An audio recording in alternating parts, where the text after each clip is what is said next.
Bom, bom dia a todos, bem-vindos à nossa sétima reunião desse mini curso de TQC em temperatura finita. E hoje eu pretendo falar com vocês propriamente dito sobre teoria de perturbação, no sentido de que a gente vai, de fato, calcular as correções perturbativas até segunda ordem.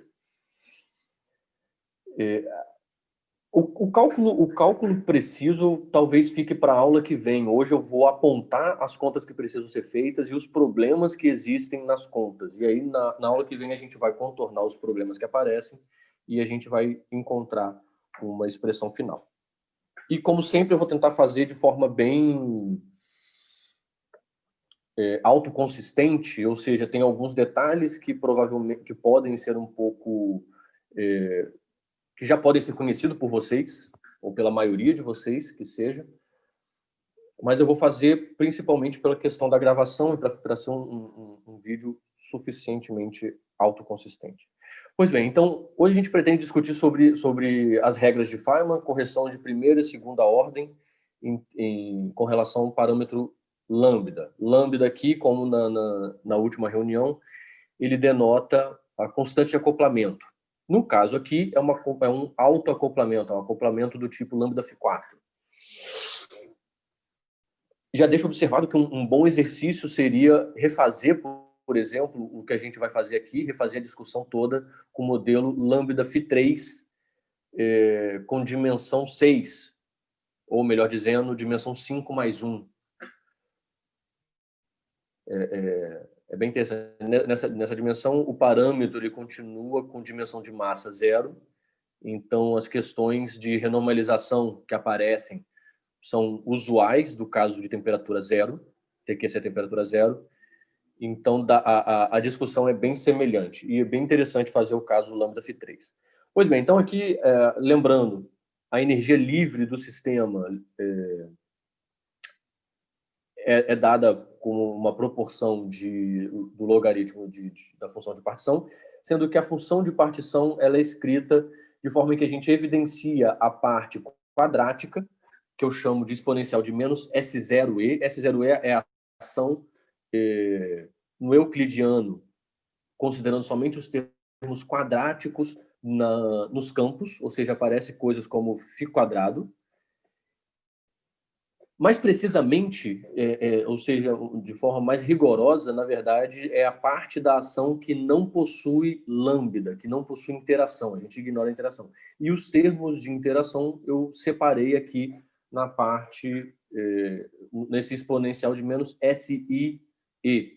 O Ezinho, o E denotando aí euclidiano, como sempre, e o I para a parte de interação. Então, no caso do lambda Φ4, a contribuição de interação para a ação é dada por lambda sobre 4 fatorial, e essa integral aqui e o campo a quarta. Aqui, é claro, eu estou tratando o campo bosônico real. Um outro exercício também pode ser o caso complexo, por exemplo, refazer o caso com condensado de Bose-Einstein, que aí você coloca um campo de fundo, vai ter o condensado, vai ter quebra de simetria de rotação, tudo, tem esses detalhes a mais. E, pois bem, em teoria de perturbação propriamente dita, a gente faz uma expansão de Taylor para esse parâmetro aqui muito pequeno, lembrando que, em geral, possui o lambda está dividido por H cortado, pela constante de Planck, em que, em geral, a gente faz L igual a 1, daqui para frente eu vou sempre fazer L igual a 1, restaurar ela é razoavelmente simples, e a expansão de Taylor fornece algo nesse sentido aqui. Eu tenho o termo 0, termo 1, que é linear em lambda, termo 2, quadrático em lambda, termo 3 e assim sucessivamente. A gente vai perceber que esse tipo de expansão, hoje, no final da aula, da reunião de hoje, espero que fique claro que esse tipo de expansão, ela, em temperatura finita, no formalismo de Matsubara, essa expansão não está bem definida. E a gente vai perceber por quê. Então, ok. Esse O, quem é esse O? O1, O2, O3 e assim sucessivamente. ON é um polinômio integrado do seguinte tipo. O ON é uma integral na parte temporal e na parte espacial do campo à quarta e para cada ponto, ou seja, para N pontos distintos, ou seja, x1, x2, x3, x4, ou seja, para N pontos distintos. E esses pontos é o que a gente chama de vértices, são as contribuições de vértices. Essa expressão, é esse termo aqui que vai dar a contribuição da interação no vértice. Então, a gente conta os vértices. Por exemplo, o ON seria uma correção com N vértices. O1 é uma correção perturbativa com um vértice. O2 é uma correção perturbativa com 2 vértices e assim sucessivamente. Ou seja, a gente vai começar a fazer o caso com um vértice. A gente pode reescrever a função de partição dessa maneira aqui, em que a gente calcula o valor esperado dessas contribuições de vértice. Esse zerinho aqui, esse zero, ele denota, eu acho que eu já comentei isso outras vezes, mas ele denota o valor esperado calculado com relação à ação sem interação, ou seja, a parte quadrática da ação. A energia livre, eu vou chamar isso aqui, um abuso de linguagem, chamar isso aqui de energia livre, porque a gente sabe que é algo proporcional a isso. A energia livre, portanto, ela pode ser separada como a parte livre, a componente livre, mais componente de interação, em que a componente de interação é óbvio olhando aqui para essa linha de cima, a componente de interação ela pode ser escrita como o logaritmo natural da expansão de Taylor. E aí, é claro, na hora que a gente for calcular, a gente precisa se perguntar o que significa o logaritmo natural dessa expansão aqui. Significa que a gente vai a gente vai reescrever o logaritmo natural como na série de Taylor, e aí a gente vai tomar os termos que a gente está interessado. Por exemplo, no caso linear, a gente vai tomar a expansão de Taylor da parte de interação somente até o termo linear, lambda. A gente ignora, a gente trunca, a gente ignora a parte quadrática, cúbica e todo o resto. E o logaritmo natural ele pode ser reescrito como menos o valor esperado da contribuição de um vértice, aproximadamente, porque é claro aqui também uma expansão de Taylor. E aí, nesse ponto, essa é a correção linear, né? A correção perturbativa linear. Então, a contribuição de interação para a energia livre, aqui nesse caso, contém somente a parte linear. E essa parte linear a gente vai definir como sendo a contribuição linear para a energia livre. E aí é claro que depois a gente vai ver a contribuição quadrática para a energia livre, que a gente vai definir o lnZ2. De forma que a energia livre total vai ser escrita como a contribuição da parte sem interação, que a gente chama de parte livre, e a correção em primeira ordem perturbativa da energia livre. Então, ok, escrito de forma explícita, quem é esse cidadão aqui, quem é o valor esperado? O valor esperado, aqui eu tenho o operador, que é o O1, o operador que atua nesse caso aqui eu tenho as fontes, então a gente já não chama de função de partição, ele está atuando nessa distribuição aqui do funcional gerador. E para calcular esse objeto, eu vou fazer aqui o passo a passo, embora possa ser repetitivo para a maioria de vocês, mas eu vou fazer o passo a passo para poder ficar registrado por consistência. Então, o primeiro passo seria passar tudo para o espaço de Fourier. Ou seja, a gente vai pegar toda essa expressão aqui da primeira correção e passar para o espaço de Fourier. Nós temos 4 campos, a integração na parte espacial e temporal, e temos também aqui os campos envolvidos na parte quadrática do funcional gerador. Tanto, a gente vai ter que passar tanto o campo φ quanto a fonte também passa para o espaço de Fourier. E aí tem que ter cuidado, porque se vocês observarem, a fonte não possui a mesma dimensão de massa do campo que a gente costuma chamar de campo quântico, do campo φ.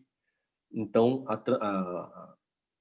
A transformada de Fourier, no caso da fonte, ela tem que ter cuidado, ela é diferente. Pois bem, então aqui eu vou olhar primeiro somente para o operador, O1, e a transformada de Fourier dele é dada por essa expressão aqui. Ela é simples, não tem grandes segredos. Aparece um beta quadrado, porque eu tenho raiz de beta para cada campo, então aparece um beta ao quadrado, dividido por volume ao quadrado, porque também tem 1 sobre raiz de volume para cada campo. Esse beta e volume aqui, eles aparecem após a integração na parte espacial e temporal. Lembrando que a parte espacial, ela está na caixa, tudo bem? Inclusive, a discussãozinha que a gente estava tendo antes de começar a gravação, a gente lembra que a gente faz tudo na caixa, tudo fisicamente definido num volume finito, e depois, o último passo de todos é tomar o limite termodinâmico.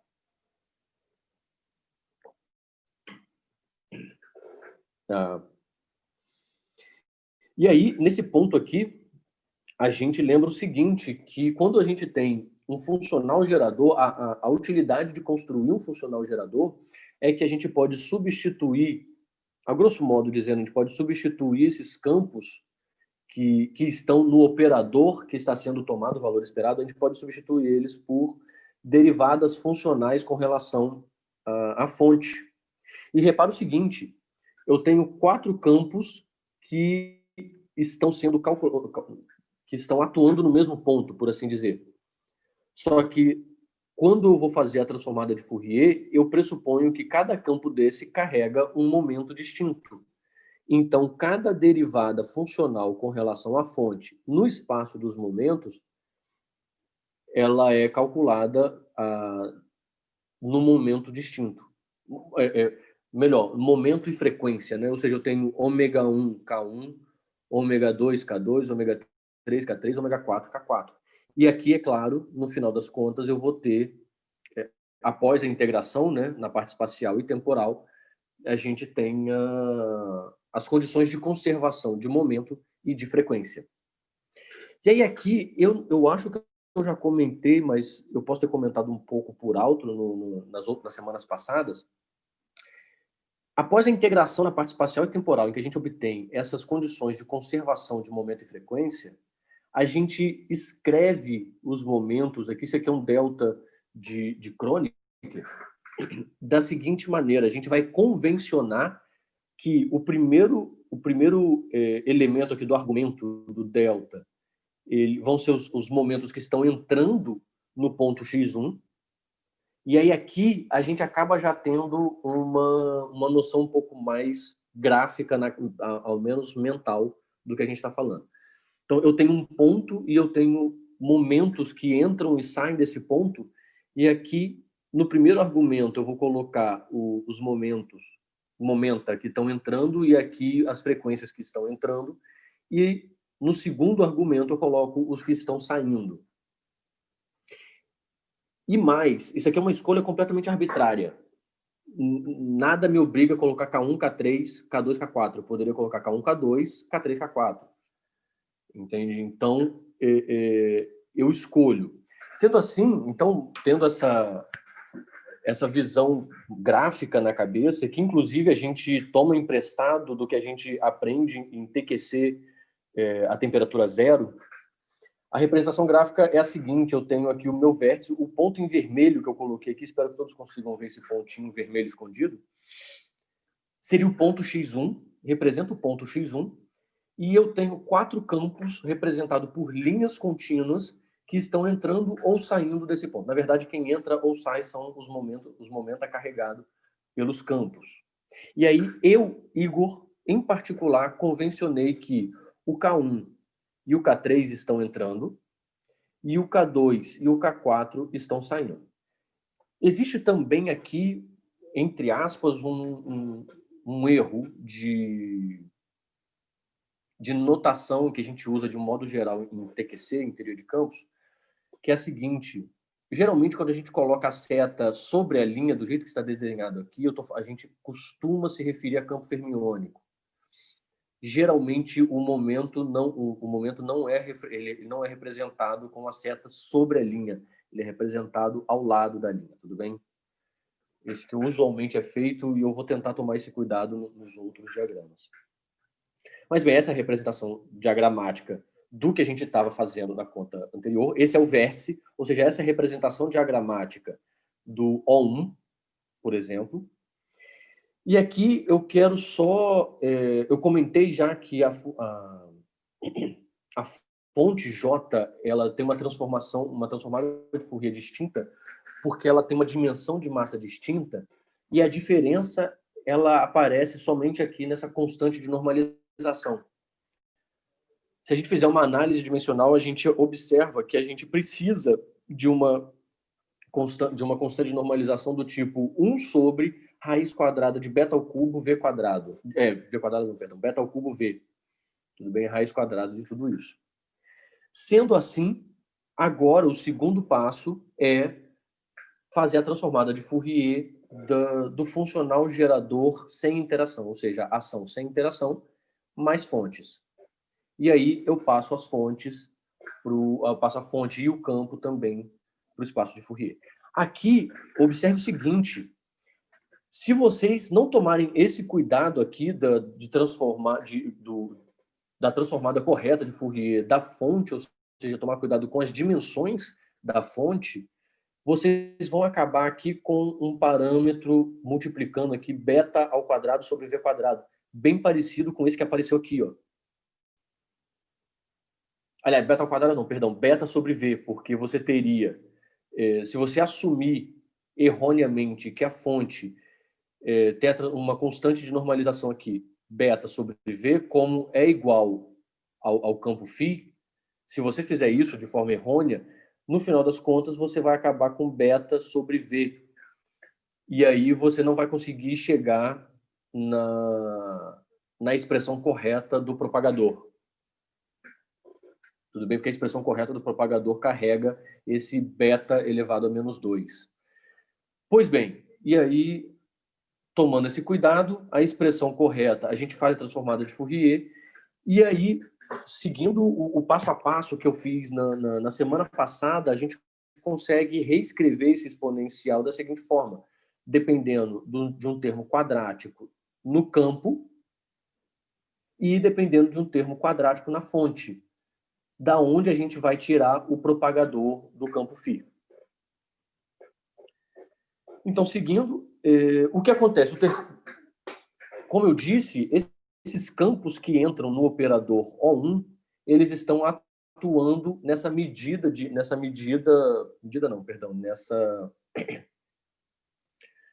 distribuição do gerador funcional livre, sem interação.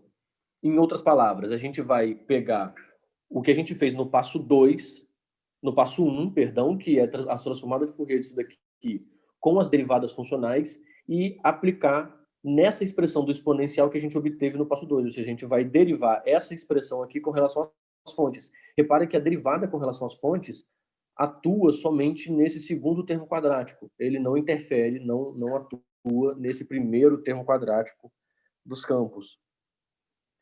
Feito isso, atuando as 4 derivadas, que aí a gente já vê que é razoavelmente trabalhoso e a gente está somente na primeira correção, você tem 4 derivadas, na segunda correção, que é o O2, vão ser 8 derivadas, e aí, ou seja, a gente vai ter que aprender a lidar com isso de uma maneira um pouco mais simples.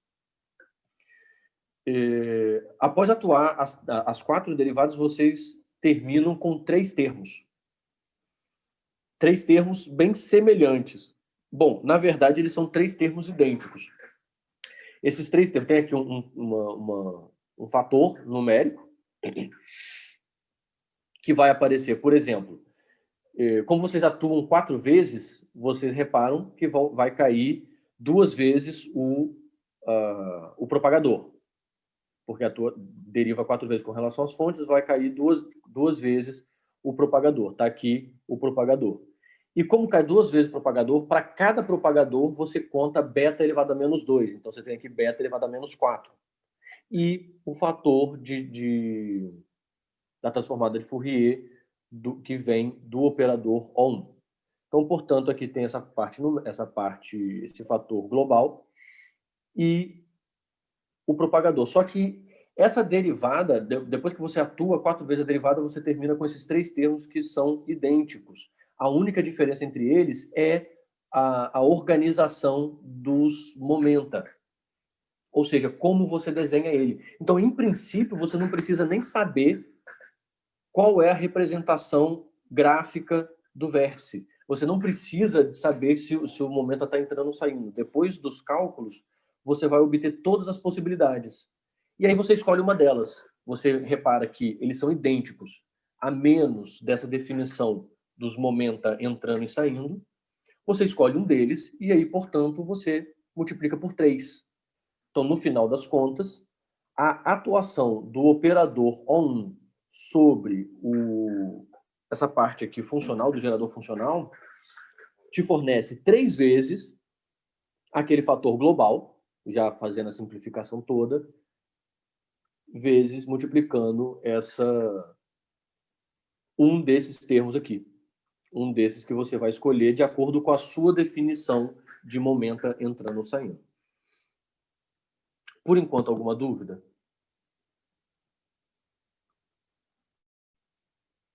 Então, pois bem, sabendo disso, é claro, eu já mencionei, né, no caso da segunda, no próximo passo, que é a segunda correção, a correção de segunda ordem, serão 8 derivadas. Então, a gente precisa descobrir um jeito de fazer isso mais simples e a gente não precisar, de fato, fazer as 8 derivadas funcionais e a gente encontrar esses fatores aqui que vão ser enormes. Então, a gente vai precisar arrumar um mecanismo de descobrir esses fatores e qual vai ser essa expressão analítica para a correção de segunda ordem. Essa aqui é a expressão fechada para a correção de primeira ordem. É claro que aqui nesse ponto, lembrando que no final das contas a gente precisa sempre colocar as fontes igual a 0. Então, nesse passo aqui já não existe fonte. Tudo que resta para a gente agora é efetuar a integral funcional. Efetuando a integral, repara que esse termo aqui, global, ele não depende do campo. A dependência do campo aparece somente nessa distribuição aqui da parte livre, da ação da parte livre. E que a gente sabe integrar isso muito bem. Então, portanto, a contribuição da primeira correção para a energia livre do vácuo vai ser esse termo. Aí eu coloco aqui agora menos o lambda, que eu tinha deixado por último, todo esse termo que a gente acabou de calcular, entre aspas, e esse fator aqui, que é a função de partição livre a menos 1 e a função de partição livre. Portanto, esse termo aqui contribui como unidade. E aí a gente calcula finalmente a expressão fechada. Ah, sim, a gente pode reorganizar essa expressãozinha aqui, ó, que tem a constante de acoplamento, esse fator numérico 3 e toda essa soma, a gente pode reorganizar ela. A gente repara o seguinte, a gente tem 2 somas, uma soma em N1 e N3, soma em K1 e K3. E a gente tem também 2 propagadores, então a gente consegue observar que existe um propagador ao quadrado.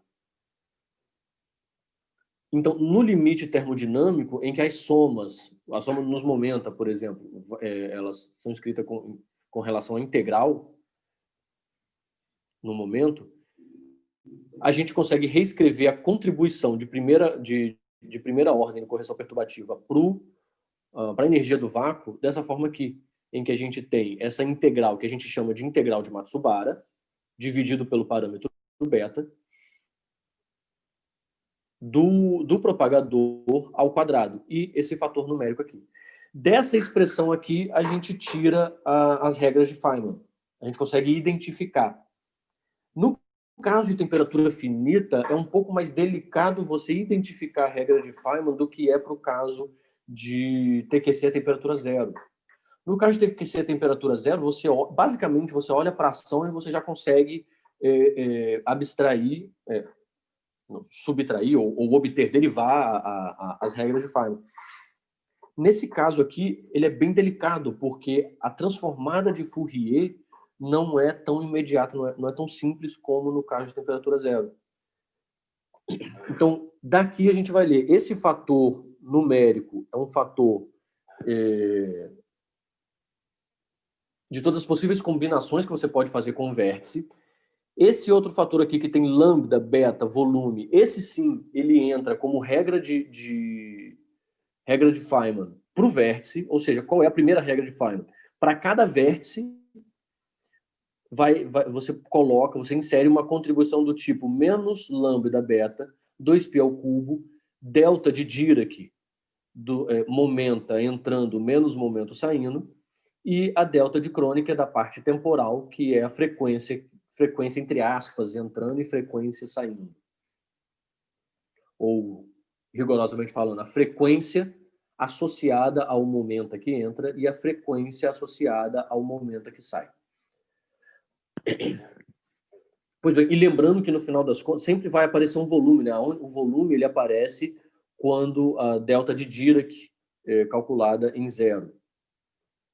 Isso aparece depois que você integra. Depois que você integra, em algum momento você vai ter aqui uma delta de Dirac em zero.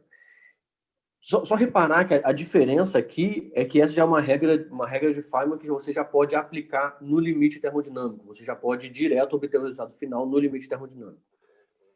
Pois bem, o diagrama, a representação diagramática do vértice é essa daqui, que eu já tinha comentado antes, em que os momenta que entra e sai é uma escolha arbitrária, você tem que definir quem está entrando e quem está saindo.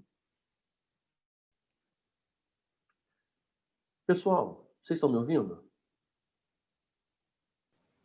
Sim, eu estou te ouvindo. Sim. Os slides estão passando direitinho para vocês? Sim. Sim, A sim. gente tá na parte propagador. Ah, tudo bem. Tá perfeito aqui. Eu trabalho com o tablet e o computador ao mesmo tempo.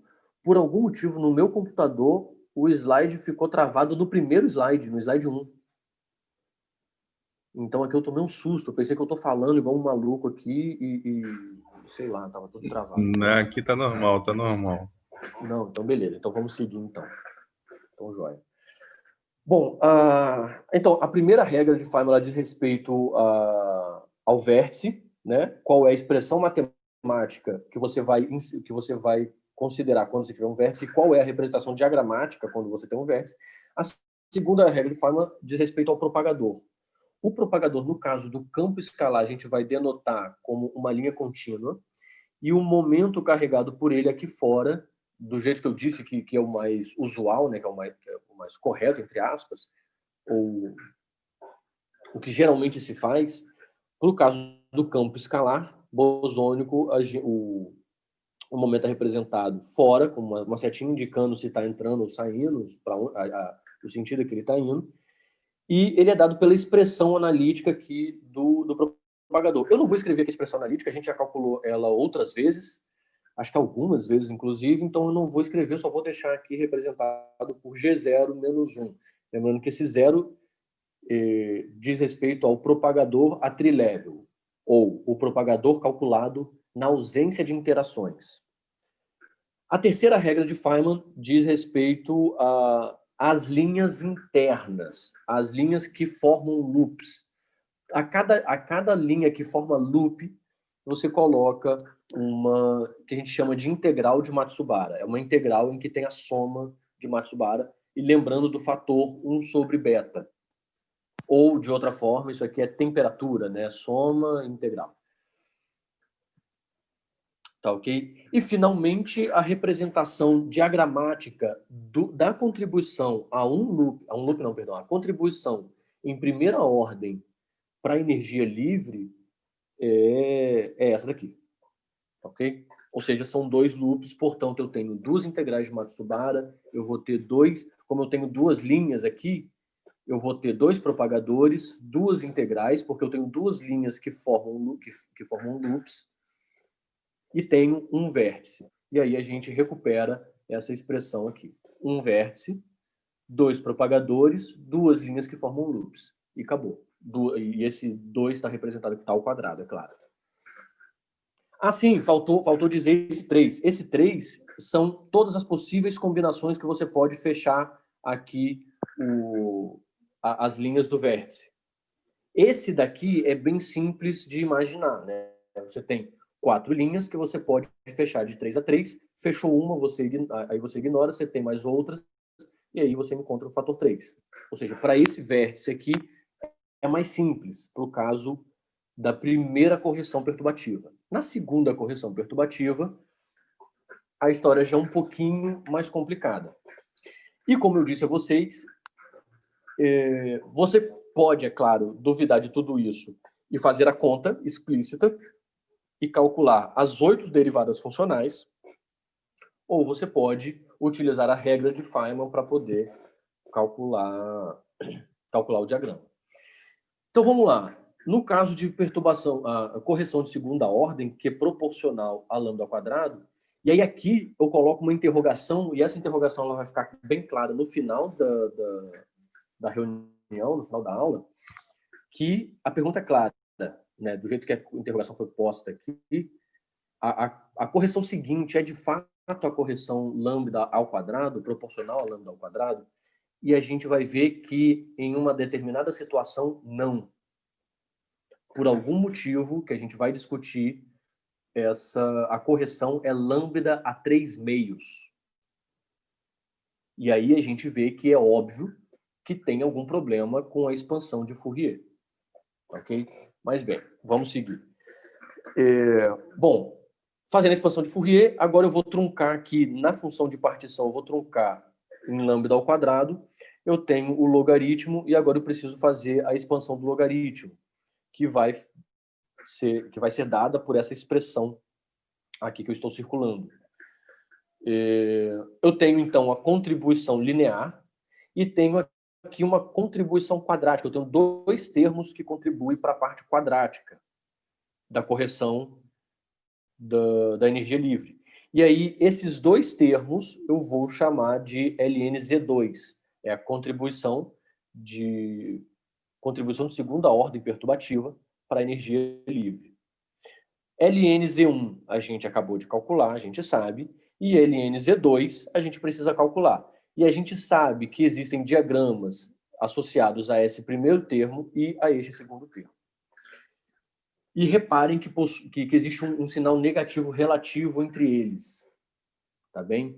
Isso tudo é bem importante, inclusive se alguém, por algum motivo, tem alguma dúvida com relação à temperatura zero, tem que ser a temperatura zero, isso aqui que eu estou dizendo vale também para o caso de temperatura zero, para o caso usual tem que ser a temperatura zero.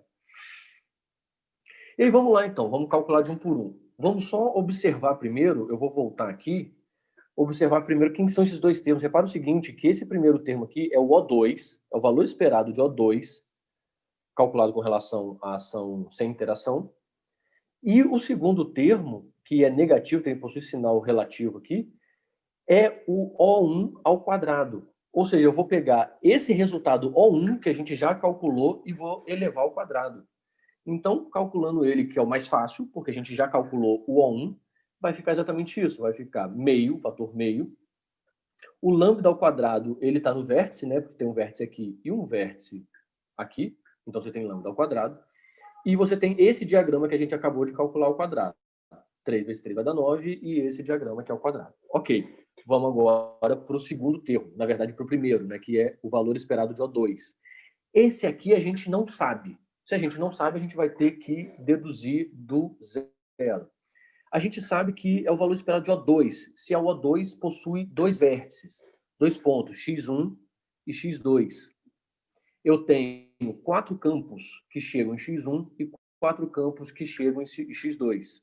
Chegam e saem, é claro, a escolha é individual.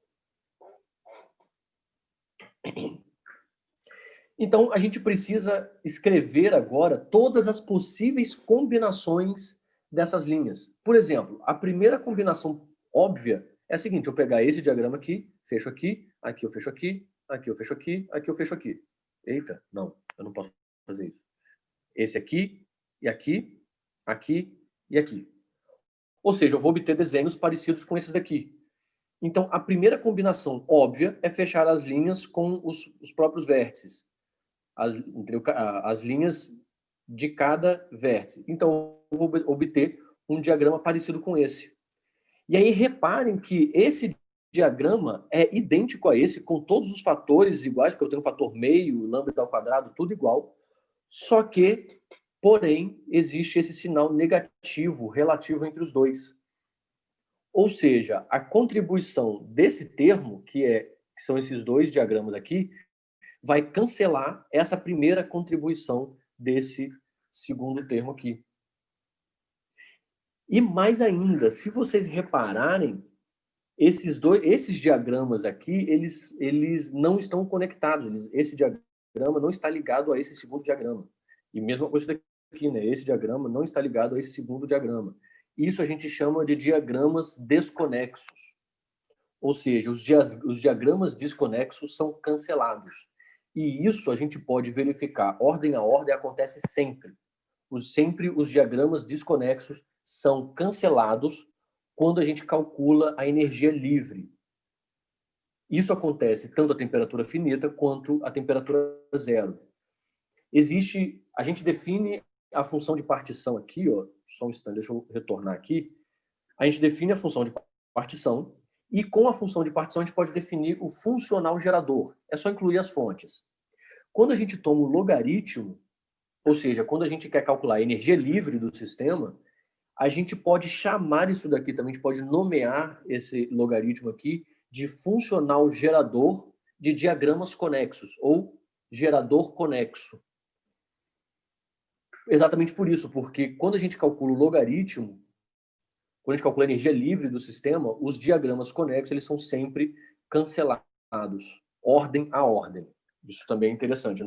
Isso tudo compreendido numa teoria de perturbação. Tá dando para entender, pessoal?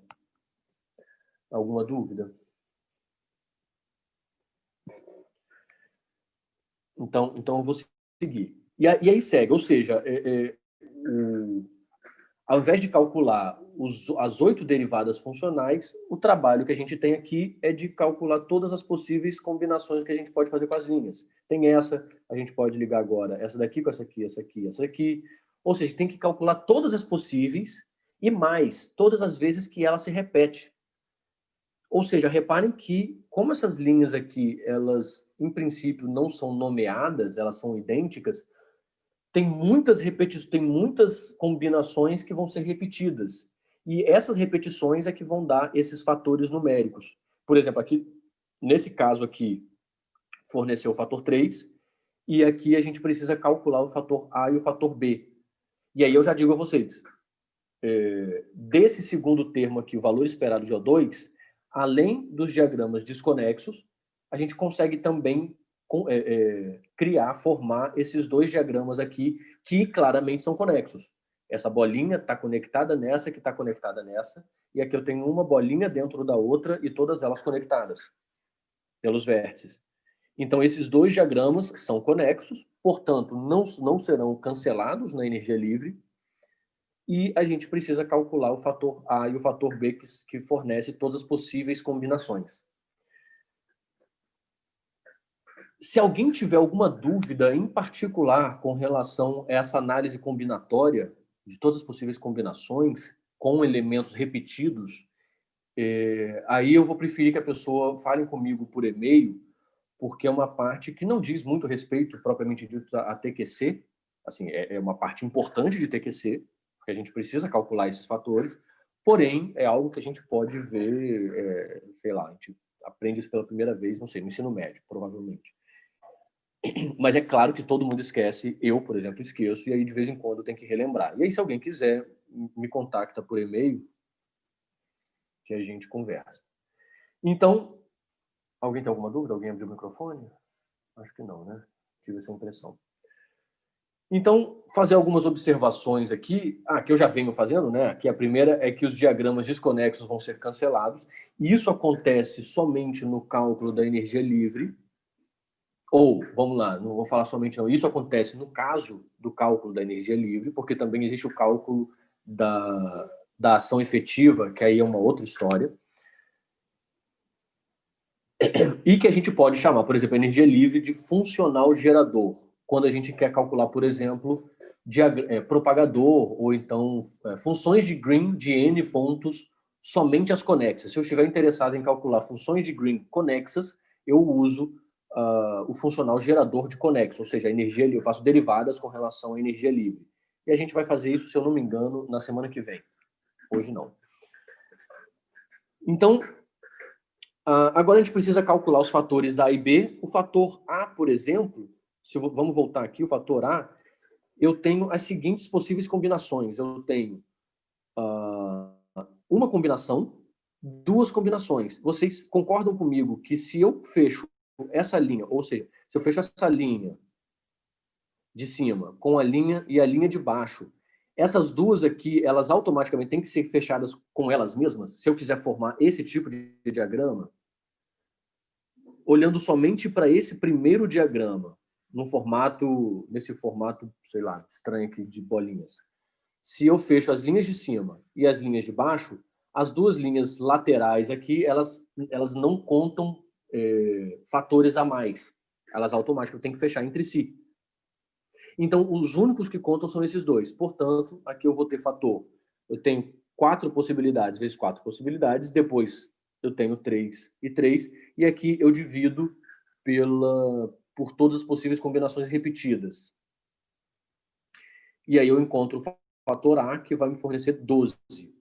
E o fator B, eu já tenho muito mais, né? Eu posso fechar essa linha, essa e essa. Então, eu tenho 4 possibilidades diferentes de fazer. Ou seja, eu posso fazer esse com esse. Eu tenho esse, e assim sucessivamente eu posso fazer, formar em 4 grupos distintos. Então, eu tenho 4 vezes 4, 3 vezes 3, 2 vezes 2, 1 vezes 1, dividido por 4 fatorial. Isso aqui vai fornecer 24. Pois bem, calculei o fator A e B. No final das contas, voilá, temos a contribuição de segunda ordem perturbativa para a energia livre, que vai ser dada somente pelos diagramas conexos, que são esses dois, com fatores de combinação 72 e 24 para cada diagrama, multiplicado pelo fator meio. O fator lambda ao quadrado, ele vem aqui da regra de Feynman para esses dois vértices. Então, pronto, eu tenho isso, basta agora eu montar a expressão analítica dessa contribuição segunda ordem usando as regras de Feynman. Então, vamos lá. Usando as regras de Feynman, eu tenho aqui 2 vértices. Então, eu tenho 2 vértices. Eu tenho lambda ao quadrado, beta ao quadrado, 2π à sexta e 2 deltas de Dirac. Eu não escrevi aqui, mas é claro que também tem os delta de crônica associado à frequência.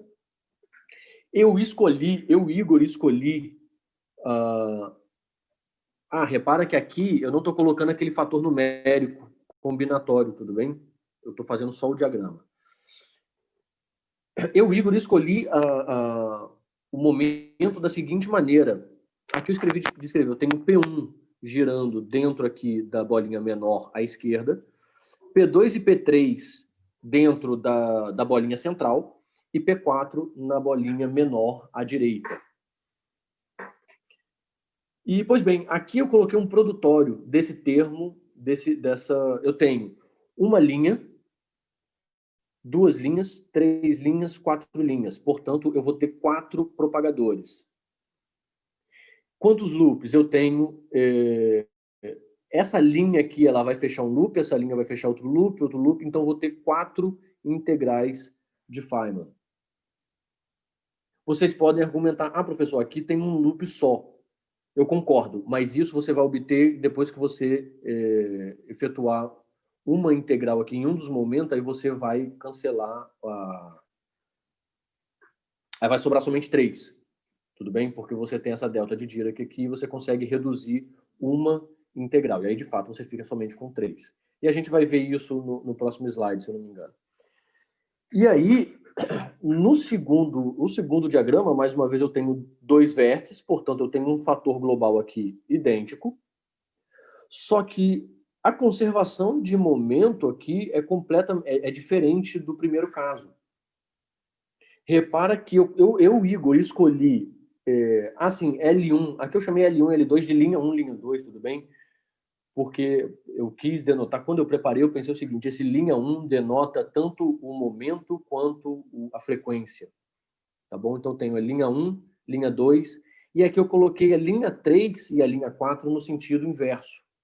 Então, ou seja, duas linhas da esquerda para a direita e duas linhas da direita para a esquerda. Portanto, eu tenho, com relação ao primeiro vértice aqui, eu tenho esse delta.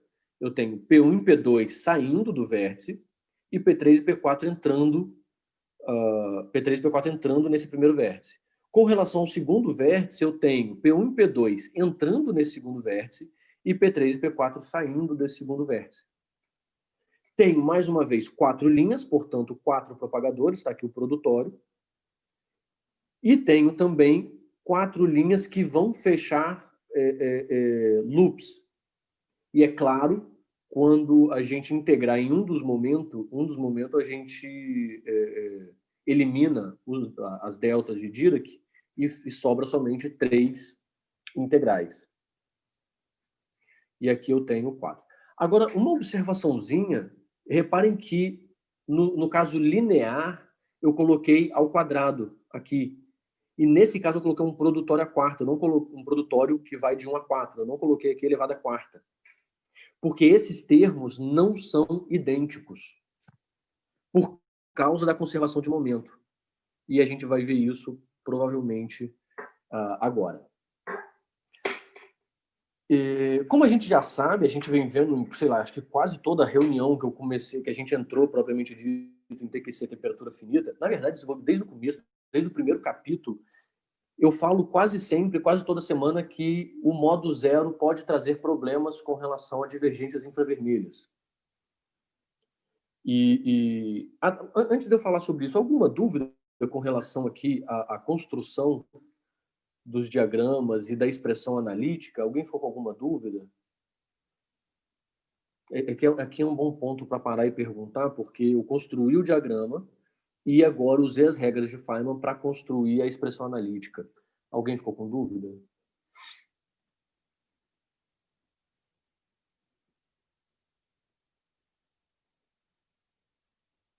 Pois bem, eu diria que talvez aqui a parte mais complicada da parte da regra de Feynman é calcular os fatores numéricos, 72 e 24, nesse caso. Porque aí tem que ter essa habilidade de contagem, né? É a única dificuldade. Mas o resto, de resto, acho que é bem simples. Então, seguindo, né, como eu estava falando, os diagramas, no caso do formalismo Matsubara, temperatura finita no formalismo de Matsubara, em que o tempo ele é imaginário e compactificado, ele vai de 0 a beta, a integral vai de 0 a beta, isso faz com que a soma de Matsubara, o modo zero da soma de Matsubara, possa trazer divergências infravermelhas. E aí, então, a gente precisa agora olhar para esses diagramas e se perguntar o que acontece, qual é a interação com o modo zero. E aí a gente vai analisar os dois diagramas. Para calcular o modo zero, a gente já fez isso outras vezes, a gente analisa o caso particular das frequências igual a zero, n igual a zero. Tá bem? Então, no caso do primeiro diagrama, né? Eu vou analisar primeiro esse diagrama aqui de baixo. Já que não tem primeiro e segundo, eu escolhi analisar primeiro esse diagrama aqui. E aí, como eu mencionei, efetuando a integral, por exemplo, no momento 4, a delta de Dirac vai impor as condições de conservação de momento. Por exemplo, eu posso continuar aqui.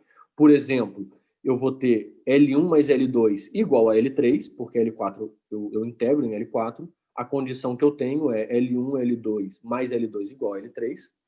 E aí eu substituo isso.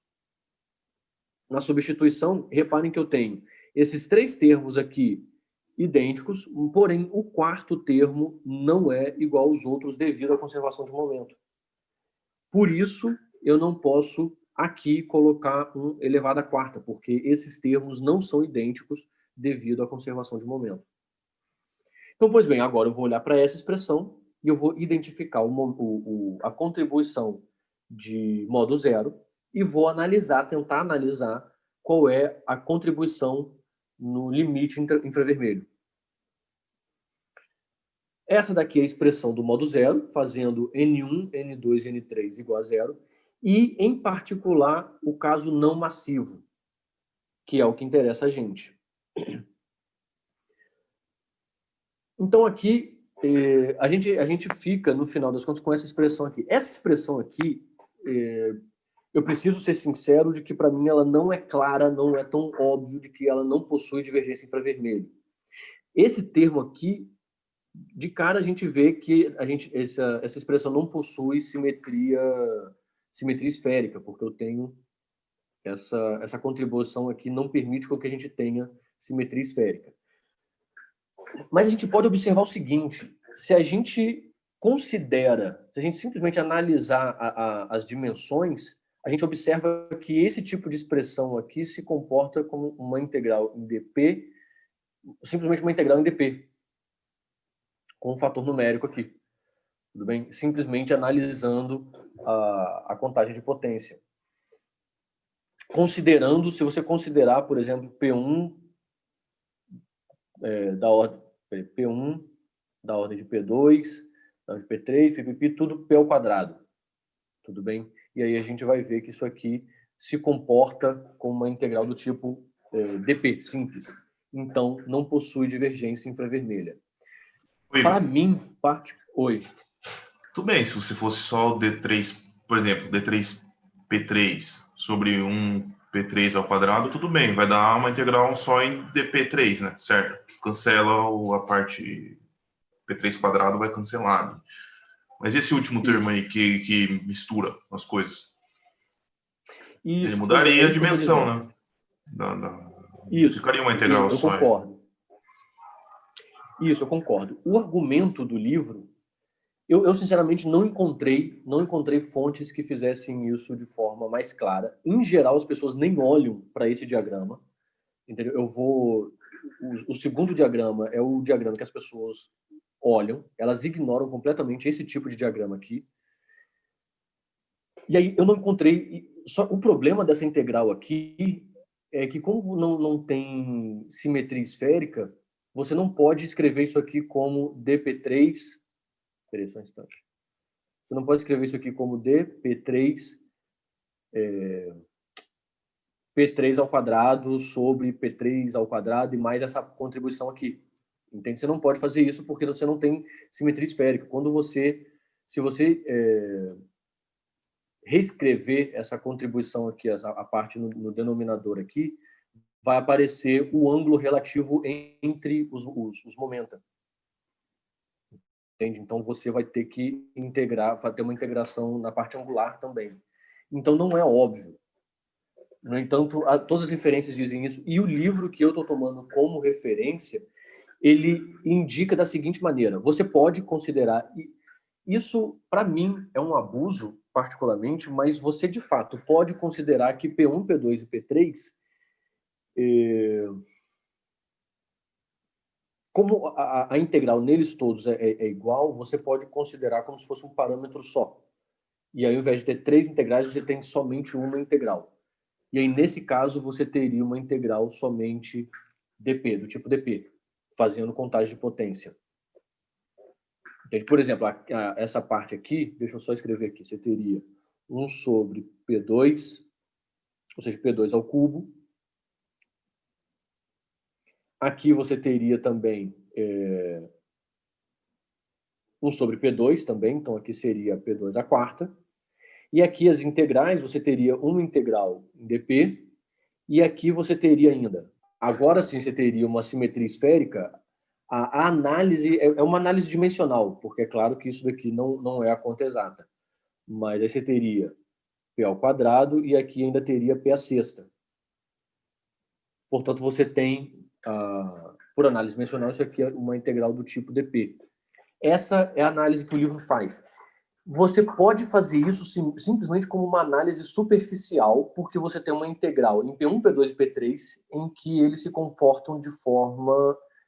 existe uma simetria entre eles, entende? Existe uma semelhança entre P1, P2 e P3. Só que não é a conta exata. A conta exata você precisa levar em consideração a integral angular, entende? Eu concordo com você. Se você não pode fazer essa análise que você estava... Eita, aqui eu vou me ferrar aqui. Se você fizer essa análise que você estava falando, você não vai conseguir integrar. Você vai ter divergência infravermelha, só que você vai reparar que você está fazendo errado aqui esse termo, porque ele tem a parte angular. Entende? Quem foi que comentou? Ok, entendi. Pois é, de um modo geral, eles não olham para esse diagrama e olham direto para esse segundo diagrama aqui. Pois é, assim, eu posso, talvez eu deva, né, olhar para essa integral aqui de forma mais cuidadosa e tentar verificar que, de fato, ela não possui uma divergência infravermelha, assim como afirma o livro. Mas, para isso, tem que levar em consideração a parte angular. Eu vou tentar fazer isso e trazer na semana que vem. Se eu conseguir trazer na semana que vem. Não vou deixar prometido, não, mas eu preciso olhar isso, sim. Mas, bem, então, olhando o segundo diagrama, a conservação, voltando aqui para esse diagrama aqui, efetuando uma das integrais, por exemplo, em P4, eu acho que foi em P4 que eu fiz, ou foi P... Deixa eu ver aqui.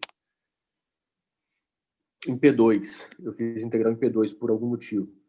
Ou seja, se eu faço em P2, aqui nesse caso, eu encontro que P1 é igual a P1 menos P3. Aliás, na verdade, aqui não tem P1. Se eu integro em P2, eu encontro que P2 é igual a P3. E aqui, mesma coisa, também não tem em P4. Eu encontro que P2 é igual a P3. Aí, a expressão final fica dois termos idênticos, portanto, agora sim eu posso pôr ao quadrado, e um termo, uma integral, que não vai ser idêntica, e ela não entra, não contribui aqui. E ela é uma integral, essa daqui é mais simples de observar, porque eu tenho D3P de 1 sobre, agora individualizando aqui, observando somente o modo zero, eu vou ter 1 sobre P4. Então, aí sim eu vou ter problema no infravermelho. Deixa eu ver, foi isso. Aqui, ó, essa expressão aqui. O modo zero, ainda massivo, tá aqui a massa. Depois eu vou fazer o caso não massivo. No caso não massivo, eu vou ter 1 sobre P3 à quarta. E aí sim a gente vai ter problemas no infravermelho. E aí vem a pergunta, como que a gente consegue tratar o problema no infravermelho? É bem parecido com o que a gente fazia anteriormente. Como a gente fez, deixa eu lembrar, a gente tratou o problema infravermelho quando a gente fez uma análise de limite de altas temperaturas, no caso bosônico. Eu não lembro mais qual era o vídeo, mas a gente analisou isso. E aí o que acontece é o seguinte, a gente consegue reparar que as divergências infravermelhas desse tipo vão aparecer em todos os diagramas desse tipo aqui. Que tipo que é? Estou falando tipo 500 vezes. A gente tem esse loop principal aqui e nós temos pequenos loops que vão ficar, que são as contribuições de N pontos. Eles chamam esse tipo de diagrama anel, do tipo anel. Na verdade, me lembra muito, sei lá, um soco inglês, se a gente olhar esse tipo de diagrama aqui. E esses loops aqui, que estão interagindo com esse anel principal, por assim dizer, é precisamente a expressão da correção de primeira ordem. É bem parecido com a correção de primeira ordem que a gente tinha. E que também vai aparecer com esse π1. Esse π1 aqui é a correção radiativa do propagador, que eu vou falar semana que vem. Por enquanto, simplesmente vamos chamar essa contribuição aqui de π1. E a gente vai voltar nessa contribuição π1 semana que vem, que vai ser a correção radiativa do propagador, ou a correção de massa do propagador. Mas, bem, o que importa é o seguinte, essa contribuição de massa do propagador, ela não contribui com divergências infravermelhas, e a única contribuição de divergência infravermelha vem desse loop central aqui, que é a contribuição do modo zero. O que a gente diz é o seguinte, a divergência infravermelha, ela vem da interação do propagador de modo zero com o propagador do campo escalar, em que aquele é representado por essa correção radiativa aqui. Alguma dúvida? E aí a gente pode calcular explicitamente esse caso aqui, e aí calcula o próximo, e aí vai calculando, e a gente consegue obter uma expressão analítica fechada para o caso genérico de N pontos, diagrama de N pontos. Isso tudo que a gente está fazendo é para o caso... a divergência, ela aparece para o caso não massivo. Esse Bzinho aqui, ele está denotando a massa do propagador não vestido, do inglês bare.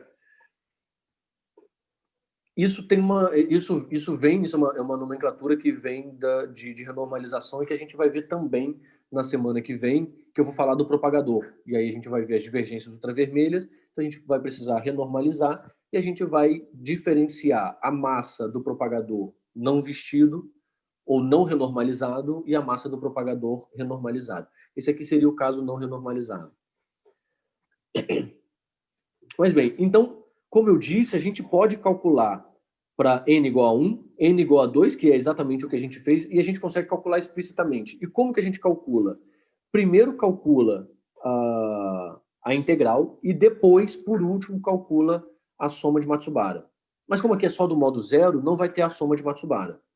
A gente está fazendo o caso particular do propagador do modo zero. Então, a gente precisa simplesmente calcular essas integrais. E essas integrais aqui, a gente sabe calcular elas muito bem em dimensional. Em dimensional significa utilizando o mecanismo de regularização dimensional. Tudo bem? Então, calculando para o caso massivo, com o procedimento, escolhendo o procedimento de regularização dimensional, a gente consegue calcular esse tipo de integral, que vai fornecer essa expressão aqui, em que aqui a gente ainda tem a contribuição da divergência para epsilon na zero. Aqui eu tenho, nesse caso aqui, eu tenho epsilon, e tenho 1 sobre epsilon também. Tá, joia? Aqui também tem divergências. E a gente pode reescrever essa expressão aqui, é claro, ignorando a contribuição de divergência ultravioleta, como derivadas da massa não renormalizada, da massa não vestida, MB. É só uma maneira um pouco, uma malandragem. A gente pode escrever dessa forma. Isso a gente pode fazer para todo mundo, para n igual a 1, n igual a 2, n igual a 3, e a gente tem derivada primeira, derivada segunda, derivada terceira, derivada quarta. Ou seja, a gente pode escrever o termo genérico para n pontos como uma derivada n dessa expressão da massa não renormalizada ao cubo, dividido por 6π, e ainda tem um fator numérico aqui que vem aqui depois dessa integral. E a gente consegue, isso aqui é fácil calcular, por exemplo, no Peskin, acho que a maioria de vocês devem, óbvio, conhecer o livro Peskin. E, claro, também vocês já devem saber que no apêndice ele tem uma expressão genérica para regularização dimensional, de vários tipos. Inclusive, essa daqui está escrita lá. E a gente consegue reescrever a regularização dimensional que o Peskin escreve lá, que o Peskin coloca, escrever dessa forma. Aqui é claro que possui ainda ordens de 1 sobre epsilon, tá bom? Ainda tem, claro, a parte divergente. A parte divergente a gente não se importa, porque a gente sabe que a gente pode tratar ela da mesma forma que a gente trata em temperatura zero. a gente pode depois renormalizar o sistema e cancelar as divergências. Então, pois bem, no final das contas... Desculpa, eu me perdi. Eu acho que essa integral que você acabou de fazer, ela é das bolinhas ao redor ou do loop que tem a divergência infravermelha? Ela é do loop. Então, deixa eu voltar aqui. Deixa eu voltar para a expressão que a gente tem fechada, né? Tá aqui, ó. Essa daqui é as bolinhas. Isso aqui eu vou colocar assim, ó. Isso daqui são os pis. E isso daqui é modo zero. Eu vou chamar assim, modo zero. Tudo bem? O modo zero sempre vai ser a bola grande, que é o que está desenhado aqui, que eu denotei por uma linha tracejada em vermelho. Ele é o modo zero porque você está olhando para o infravermelho. Não, ele é o modo zero porque eu estou olhando o n igual a zero, o modo de vibração igual a zero, de Matsubara igual a zero. Porque a gente tem a frequência de Matsubara, a frequência de vibração da parte temporal, que é a frequência de Matsubara, o ômega. Ômega N. E o modo zero é um modo de oscilação do propagador, no caso particular em que N é igual a zero, ou seja, a frequência de Matsubara é zero. Tá. E agora, você separou essa frequência das outras para fazer essa conta agora? Isso, exatamente. Por exemplo, essa aqui é a expressão total. Essa é a expressão total. Está aqui todas as frequências, todos os modos de vibração. Eu tenho, digamos, a partícula total. Essa daqui, esse é o anel central. Esse daqui é o anel central. Esse daqui são os pis. Sim, sim. Tudo bem? E aí então, aqui... todos os n são iguais a zero para o modo zero. Eu tenho todos os n's aqui nesse caso. Eu tenho todos os modos de vibração, todos os possíveis modos de vibração, de menos infinito a mais infinito nos modos de vibração aqui de Matsubara, nos n's. Tá bem? Como eu quero olhar somente para o modo zero, eu vou selecionar somente ele. Eu vou selecionar somente o N3 igual a zero, que vai ser essa expressão aqui. Existem os outros ainda. Igual a zero. Eu tenho o resto aqui ainda. Entende? Por isso que aqui, por exemplo, eu tomei mais ou menos esse cuidado de colocar um sinal de igual aqui, mas aqui eu coloquei um sinal de proporcionalidade, mas que também não é verdade. Eu estou olhando somente para o modo zero. Tá? Então, mas nessa expressão, o N1 e 2 ainda estão diferentes. Eles são igual a zero aqui também. Por acaso, aqui por acaso eu coloquei também o N1 e o N4, né? Você está falando desses daqui, né? Isso, desculpa. Isso, N1 e 4. Isso, da parte do pi. Pois é, na parte do pi eu também coloquei igual a zero, eu também quis analisar o modo zero. Aqui também é modo zero, você tem razão. Esse daqui também é o modo zero. Só que é o modo zero associado a esse pi, a essa correção radiativa. Eu estou analisando ele só para mostrar para você o seguinte: no caso não massivo, em que você ignora a massa, esse termo aqui do pi não traz divergências infravermelhas.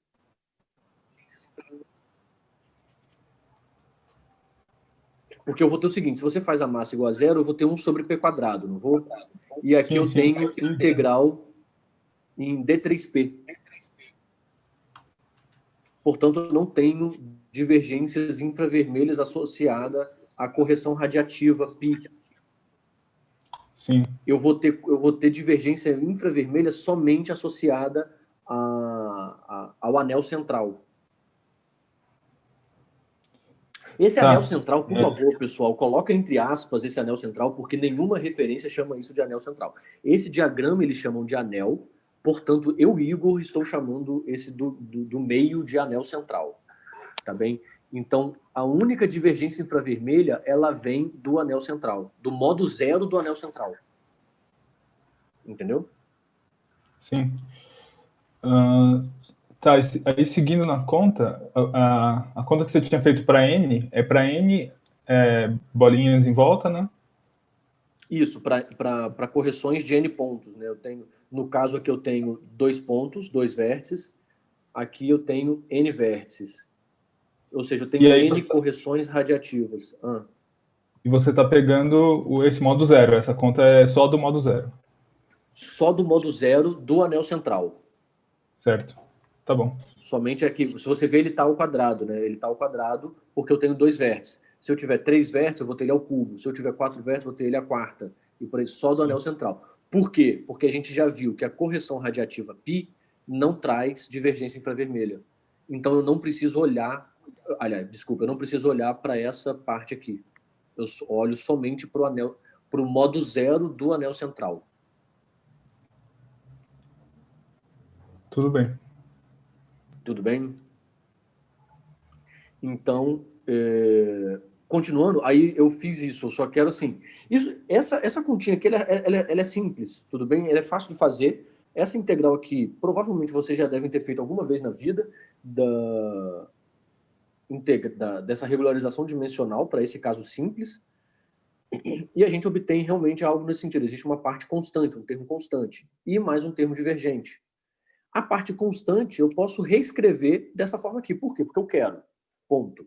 Como uma derivada com relação à massa ao quadrado. Faço a mesma coisa agora para n igual a 2, que é exatamente o que a gente estava fazendo, a expressão que a gente tinha no nosso diagrama com 3 bolinhas assim. É esse daqui. Eu calculo também com regularização dimensional e eu posso, no final das contas, escrever porque eu quero uma derivada segunda desse mesmo fator. E, ou seja, eu posso fazer isso para o caso 3, com 3 bolinhas, ou seja, com correção radiativa de terceira ordem. E eu vou obter uma derivada terceira, derivada quarta e assim sucessivamente. Então, no caso N, como eu estava dizendo, a gente consegue obter uma expressão da regularização dimensional genérica N lá no livro do Peskin, no apêndice, e eu posso reescrever aquele resultado dele de uma forma conveniente para mim como derivada de ordem N com relação à massa ao quadrado. Beleza, nesse ponto, aí eu falo o seguinte, então eu tenho o termo geral e eu posso agora somar todos os diagramas, aliás, todos os modos zeros de cada diagrama. Essa é a frase correta. Eu tenho esse diagrama com N pontos, aliás, com 1, com 2, com 3, com 4, e assim sucessivamente. Eu olho somente para o modo zero e somo todos eles. Quando eu somo todos eles, eu percebo que eu tenho uma série do tipo da série de Taylor. E que a gente consegue ressomar isso daqui, a gente consegue encontrar uma expressão analítica que me fornece exatamente essa expansão de Taylor. E essa expansão de Taylor é uma expansão no parâmetro lambda. Vocês podem verificar isso, é simples, imediato, vocês podem verificar que eu pego essa expressão aqui, se eu fizer uma expansão em Taylor em lambda, eu vou obter cada termo a termo, essa série aqui. Então eu consigo obter uma expressão analítica para a soma de todos os diagramas de modo zero, que me trazem divergências infravermelhas. Ou seja, somente aquela contribuição do anel central, os modos zeros do anel central, que trazem divergências infravermelhas, eu posso somar todos eles que eu obtenho essa expressão analítica fechada. E aqui, com a expressão analítica fechada, a expressão analítica já pressupõe isso, vocês reparem que o modo não massivo, se eu desligar a massa, se eu cancelar a massa, no caso não massivo, eu não tenho mais divergência infravermelha. Ou seja, eu não tenho um comportamento do tipo 1 sobre mb ao quadrado. Se fosse zero, daria divergência infravermelha. Então, eu não tenho mais divergência associada ao caso não massivo. No entanto, agora vem a curiosidade, se eu pedir para vocês um exercício, como eu pedi na semana passada, calcule a pressão do termo, ao contrário, né? Eu tinha pedido para calcular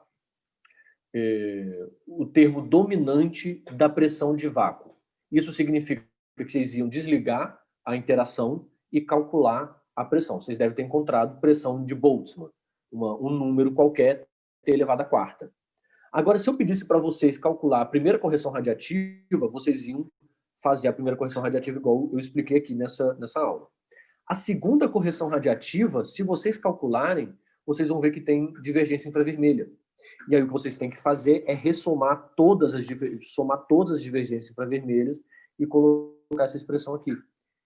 E no caso de radiação, como a gente está falando de pressão de radiação, ou seja, é não massivo, vocês vão reparar que a contribuição de modo zero do caso não massivo não é lambda ao quadrado, é lambda a 3 meios. Vocês podem ver aqui que vai dar um lambda a 3 meios, no caso não massivo.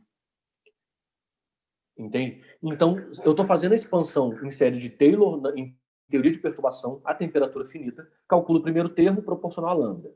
Calculo o segundo termo proporcional a lambda ao quadrado, só que aí eu percebo que os modos zeros daquele anel central, de diagramas com o anel central, trazem divergência infravermelha. Aí eu falo, beleza, eu sei sobrepor isso. Eu sei somar todos eles e eu já sei que não vai ter divergência infravermelha. Porém, quando eu trato do caso não massivo, eu reparo que a minha correção não vai ser lambda ao quadrado, vai ser lambda elevado a 3 meios. Entende? Aí depois, é claro, o próximo termo é lambda ao quadrado. Então você vai ter lambda 3 meios, lambda ao quadrado, e aí sucessivamente. Aí continua a série de Taylor. Ou seja, o resumo é, a série de Taylor é mal definida. Né? Porque não faz sentido você fazer uma expansão em série de Taylor e ter uma potência 3 meios no parâmetro perturbativo, que é o lambda. Vocês entenderam o que eu disse? Igor, eu tenho. É porque é uma coisa meio estranha você fazer a soma de parte dos diagramas, né? Você podia argumentar, alguém podia argumentar que os diagramas que você está esquecendo aí, eles têm um termo que cancela esse aí exatamente, e na verdade não tem nada elevado a 3 meios, né? Você entende o que eu digo? Pois é, mas entendo. Só que o que eu estou tentando argumentar é o seguinte: os outros diagramas que eu não estou olhando, como por exemplo esse daqui, ó, como por exemplo esse diagrama aqui, que eu não estou olhando para ele, eu só estou olhando para os diagramas que tem anel central. Esses diagramas, o que eu estou tentando argumentar é o modo zero deles não me trazem divergência infravermelha. Portanto, a ordem, a potência de lambda vai seguir a ordem normal de uma série de Taylor, de uma expansão de Taylor. Ou seja, esse camarada aqui, esse diagrama, de fato, ele vai contribuir com lambda ao quadrado. Todos os diagramas que não trazem divergência infravermelha contribuem com lambda ao quadrado, lambda ao cubo, lambda à quarta. Porém, esse diagrama aqui, uma parte dele, que é o modo zero, só uma parte dele, que é o modo zero, vai contribuir com lambda 3 meios. No caso não massivo, ok? No caso em não massivo, tá? No caso massivo, ele vai contribuir com essa expressão mais feia ainda. Vai contribuir com isso daqui, ó. No caso massivo. Entende? Então, o que eu estou tentando argumentar é exatamente isso. Os outros diagramas, quaisquer que sejam, que não forem desse tipo, eles não trazem divergência infravermelha e, portanto, a correção deles vai ser, como eu disse, lambda ao quadrado, lambda ao cubo, lambda à quarta, ou seja, segue Taylor normal. Segue Taylor. A série de Taylor, digamos, está bem definida para os diagramas que não trazem divergência infravermelha. Porém, a gente sabe que esse tipo de diagrama aqui traz divergência infravermelha e está associada ao modo zero. Aí eu vou lá, olho para o modo zero, percebo que eu consigo calcular ele em todas as ordens, eu consigo somar todos eles. Depois que eu somo todos, só depois de somar todos eles, inclusive tem esse problema, né? Ele é uma correção de todas as ordens. Ele não acompanha a ordem quadrática, cúbica, ele é em todas as ordens. E aí sim eu percebo que eu consigo eliminar a divergência infravermelha. Tá entendendo? Sim, tá.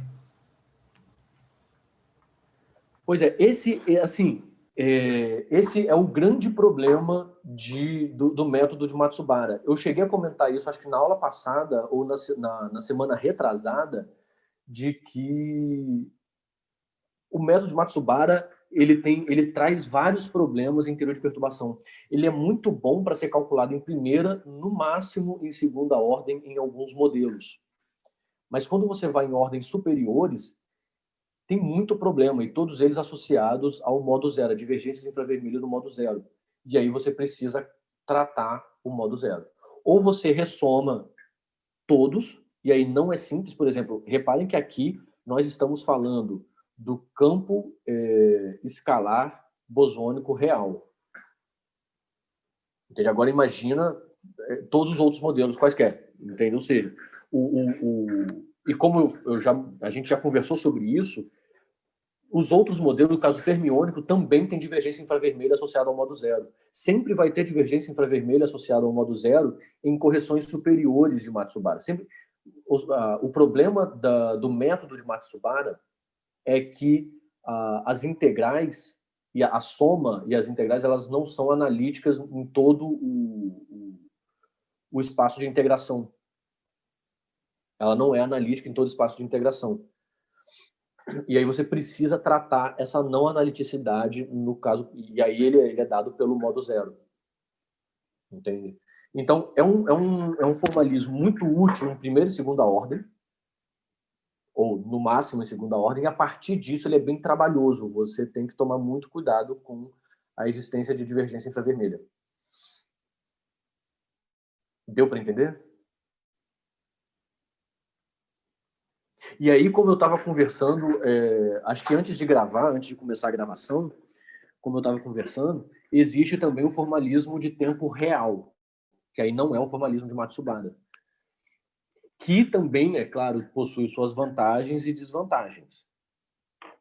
O formalismo de Matsubara é muito utilizado, principalmente, por exemplo, quando você quer calcular, em alguns casos, você quer calcular, sei lá, loop de Polyakov. Quando você quer calcular loop de Polyakov, é bem natural usar o formalismo de Matsubara, temperatura finita. Quando você quer calcular a transição de fase usando o loop de Polyakov como parâmetro de ordem, o formalismo de Matsubara é bem natural. Mas aí, é claro, você tem que tomar cuidado com correções de ordens superiores. Então, se você fala, nossa, eu estou aqui sem nada para fazer em casa e quero calcular até a terceira, quarta ordem perturbativa, você sabe que você vai ter trabalho para poder tratar os modos zeros, as divergências infravermelhas que aparecem. Entende? Ficou claro? Eu consegui ficar claro? Ser claro? Mas aí o que você faz com esse lambda 3,5? Você acabou de mostrar que a série de Taylor não vale, mas daí você inventa outro jeito de somar ou você abandona a série de Taylor? O que você faz? Não. Então, é o que eu vou fazer na semana que vem. A resposta é a seguinte, aqui eu somei todos. Eu espero que tenha ficado claro que eu somei em todas as ordens a contribuição de modo zero do anel central. Eu guardo esse termo e calculo os outros diagramas ordem a ordem, porque os outros diagramas não trazem divergência infravermelha. Então, digamos, somente a parte do modo zero do anel central, eu calculo ele em todas as ordens, faço essa soma aqui. E aí eu vou ter lá, por exemplo, eu quero calcular a pressão. Deixa eu colocar aqui, eu quero calcular a pressão. Aí a pressão eu vou ter um número em ordem zero, que é a quarta, que a gente calculou isso aqui, se eu não me engano, não sei o que lá, dividido por 90, pi dividido por 90, sei lá, nem sei. Mais um número da primeira correção também, que é a quarta, isso aqui proporcional a lambda, só que aqui o próximo, ao invés de colocar lambda ao quadrado, eu vou ter um número, lambda a 3 meios, que é a quarta, e o próximo aqui, aí, isso daqui já é a contribuição de todos os modos zeros a todas as ordens, que vem dessa expressão aqui. Quando eu for calcular a pressão. Essa parte aqui é só um pedaço, aí tem que calcular a pressão para poder ter o fator T a quarta. Entende? Então, no caso particular da pressão vai ser isso. Aí o próximo termo aqui, eu vou ter N2 N2 lambda ao quadrado T a quarta, que vem da contribuição dos diagramas que não possuem divergência infravermelha. Eu tenho aqui ainda N3 lambda ao cubo T a quarta e assim sucessivamente. Pronto, essa é a expressão da sua pressão. Em que isso daqui não é uma série de Taylor bem definida, seria, né, sem esse termo. No entanto, ela não é uma série de Taylor bem definida porque existem as divergências infravermelhas associadas aos modos zeros, que eu sei calcular em todas as ordens. Por isso ele entra aqui como um termo único, que é a contribuição em todas as ordens. O primeiro, lambda ao quadrado, lambda ao cubo, são as contribuições dos diagramas que não possuem divergência infravermelha. Entende? Não, isso eu entendi. Eu tô falando como que você cura isso daí, esse lambda 3 meios. Como que você deixa assim e boa. Deixa assim. Deixa assim. A sua série de Taylor está mal definida. E aí, então, daí como é que você corrige a série de Taylor? O que você faz para não aparecer isso no final? Não, então, o problema não é ter um lambda 3 meios. O problema não é você ter uma série de Taylor mal definida. O problema é você ter divergência infravermelha. O que você cura é a divergência infravermelha, que foi curada ressomando todas as contribuições de modo zero. Aí você termina com uma coisa que não tem divergência infravermelha. A consequência disso é que você tem esse tipo de expansão. Tá, entendi. No fim, seu sistema continua finito. Você só tem uma coisa esquisita, um termo... um termo esquisito. Um termo esquisito. Se você ignorasse os diagramas que têm esse problema, você teria a série de Taylor corretinha. Só que, é claro, você precisa, para poder fazer a série de Taylor direitinho, você precisa desses diagramas que trazem divergência infravermelha.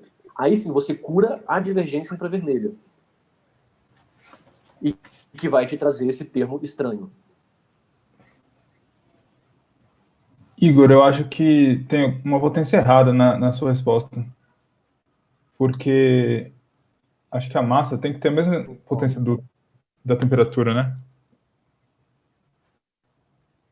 Porque tem uma massa ao cubo e a temperatura está ao quadrado. Mas aí, por análise dimensional... Deixa eu ver aqui. A massa... deixa eu ver. A massa tem que ter a mesma dimensão de temperatura. Sim, claro. Tá, agora deixa eu dar uma olhada.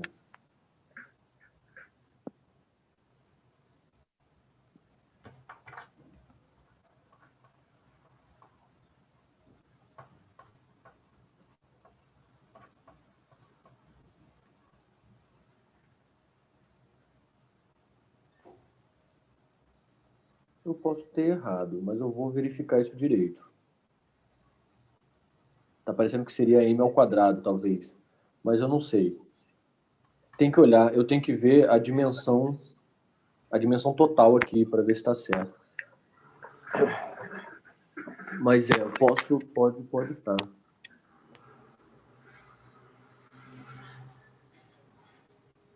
Pode estar faltando alguma coisa aqui na... Não sei.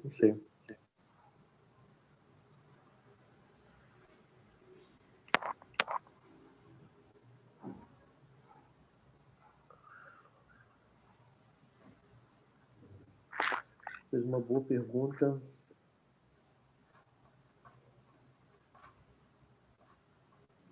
Fez uma boa pergunta que, no final das contas, o que tem que ver é a análise dimensional.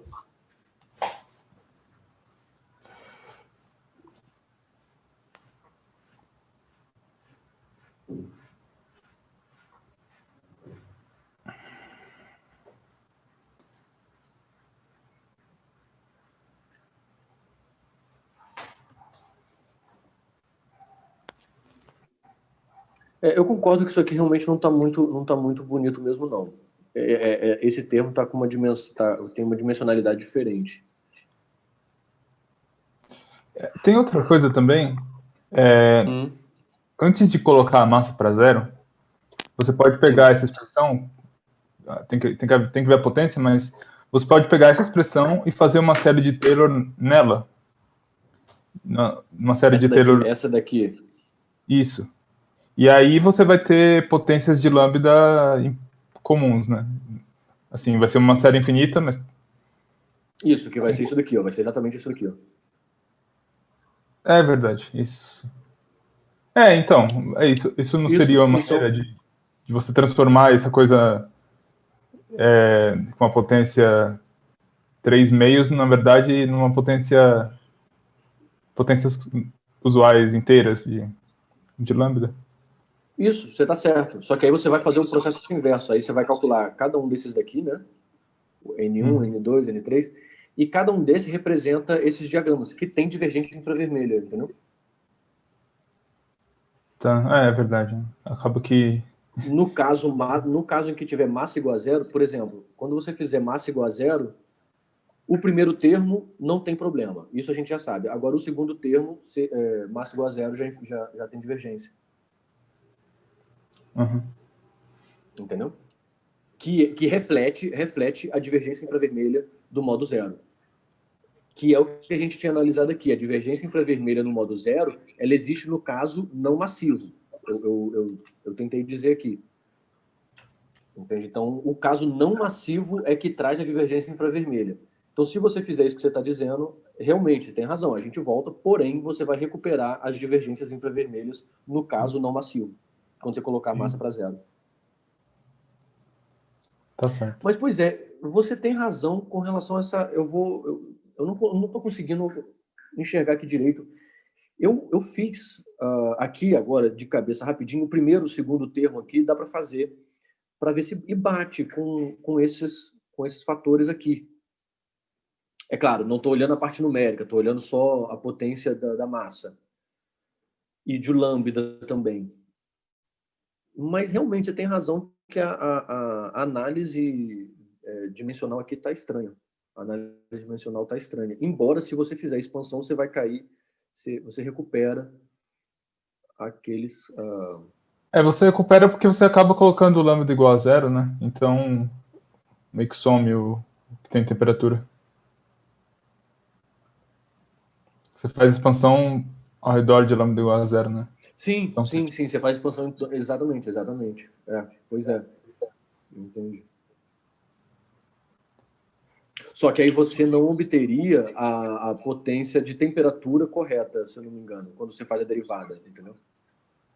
Talvez você não obtenha a potência aqui correta de temperatura. Tem que olhar direito. Pois é. Entende? Então, não sei, você tem razão, a análise dimensional aqui está estranha.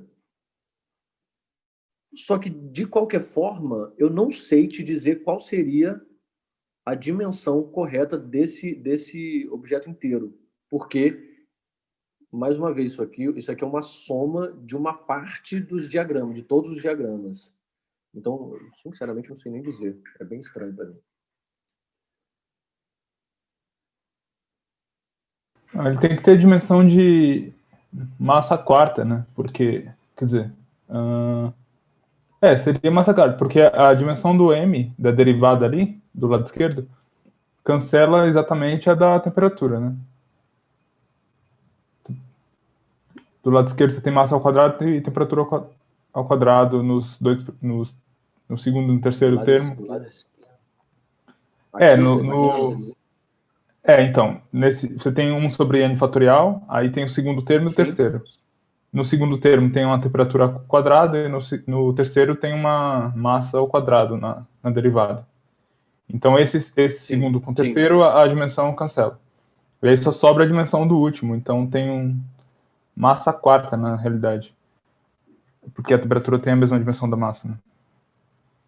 E aí, do lado direito... quadrado. Teria que ser, eu acho que massa ao cubo, do lado direito, massa ao cubo e temperatura ao cubo também. Isso, mas é massa quarta, não massa quarta, seria massa ao cubo, né?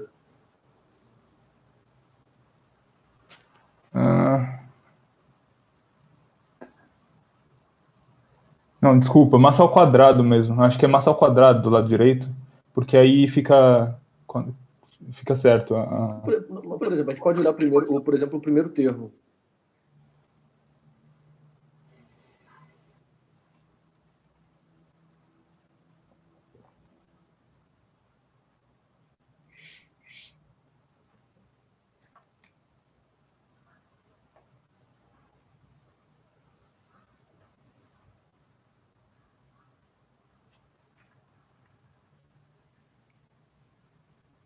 Pois é, termo a termo, a dimensão de massa. Pois é, porque como essa é uma expressão, uma expansão em torno de lambda, a dimensão de massa ela varia termo a termo, pelo que eu estou entendendo.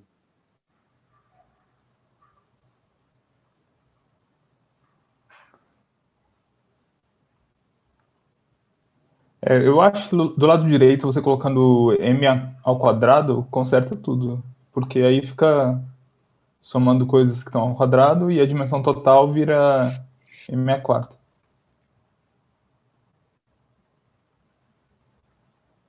Mas aí talvez tenha que ter um m aqui fora para poder obter exatamente isso aqui. Porque esse menos m ao cubo t sobre 12, ele vem daqui, ó. Na verdade é sobre 6, né? Ainda coloquei errado, escrevi errado. Mas bem, depois eu corrijo e mando para vocês o PDF correto. Eu vou dar uma olhada nisso daqui com mais calma, porque você tem razão com relação à análise dimensional. Só que se você colocar m ao quadrado aqui, o termo zero, por exemplo, não vai bater. Porque você vai ter m ao quadrado. E você aqui não tem m ao quadrado, é m ao cubo mesmo. Porque você obtém desde o primeiro termo, que é mais fácil, você consegue reescrever isso daqui como uma derivada com relação a m ao quadrado de m ao cubo. Entende? Então, aqui tem que tomar cuidado. Pois é, eu quero ver, primeiro, se de fato é um problema essa diferença de dimensão aqui. Se for um problema, onde está o erro? Porque aqui tem que ter um m ao cubo sobre 6π, eu vou corrigir. Aqui é sobre 6π.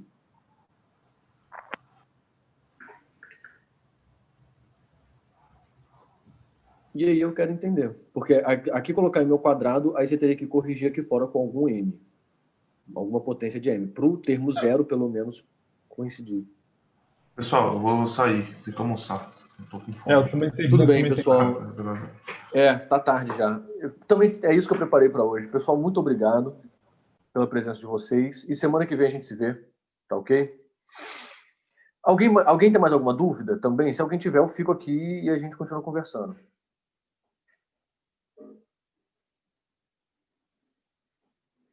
Bom, se não tem mais dúvida, então eu agradeço a presença de todo mundo e a semana que vem a gente continua essa conversa, tá bom? Um abraço, pessoal.